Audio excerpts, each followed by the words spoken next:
সবাইকে আর welcome my channel. আর আজকে আমরা এসেছি নৈহাটিতে বড় মার দর্শনে।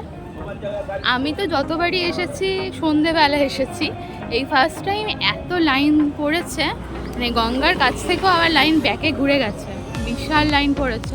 আজকে যেহেতু 26শে জানুয়ারি, তো আমরা ভেবেছিলাম মনে হয় একটু ফাঁকাই হবে, কিন্তু আমাদের চিন্তা ভাবনা একদম ভুল হয়েছে। তো যাই হোক, মায়ের কাছে এসেছি, একটু লাইন দিয়ে দাঁড়াই। কি বলো আরতি? একদম মায়ের কাছে এসেছি, না একটু কষ্ট হবে, তাতে কি আছে। জয় বড় মা। পারমিতা, মানে মাসি, জয় বড় মা। ঠাকুরের সামনে চলে এসেছি, আর একটুখানি বাকি। তো আকর্ষণ করছে তাড়াতাড়ি আমরা মন্দিরে চলে যাবো। বলো একদম সুন্দর করে আমরা টিপ করে নিয়েছি সবাই। বড় মা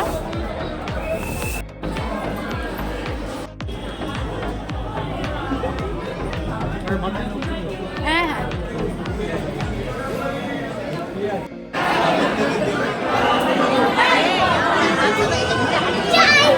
ঢুকেছি, কিন্তু বিশাল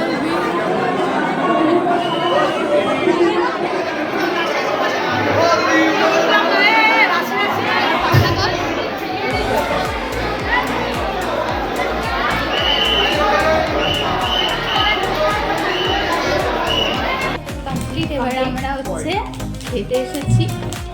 আর একটা সব থেকে ভালো ব্যাপার হলো, আমরা ভোগের জন্য লাইন দিয়ে কুপন পেয়েছি। জাস্ট আমাদের নেওয়া হচ্ছে, তারপরে কিন্তু কুপন শেষ। তাই না?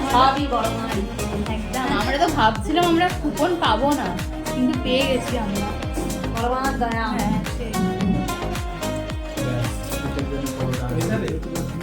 আমরা ভেবেছিলাম 26শে জানুয়ারি ছুটির দিন হয়তো ফাঁকা পাবো বড়মার মন্দির, বাট আমাদের চিন্তা ভাবনা একদমই ভুল ছিল। আমরা যখন খেতে যাচ্ছিলাম তখনও সেমভাবেই লাইন ছিল, আমরা যত দূর থেকে লাইন দিয়ে এসেছি তারও বেশি লাইন পড়ে গেছিলো।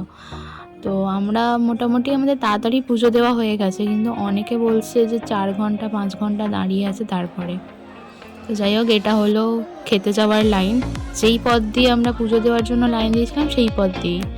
এখানে খাবার দাবার ব্যবস্থা কিন্তু বেশ সুন্দর, একদম টেবিল চেয়ার রয়েছে, আর একসাথে 100 জন বসে কিন্তু খেতে পারবে, এরকম পজিশন রয়েছে।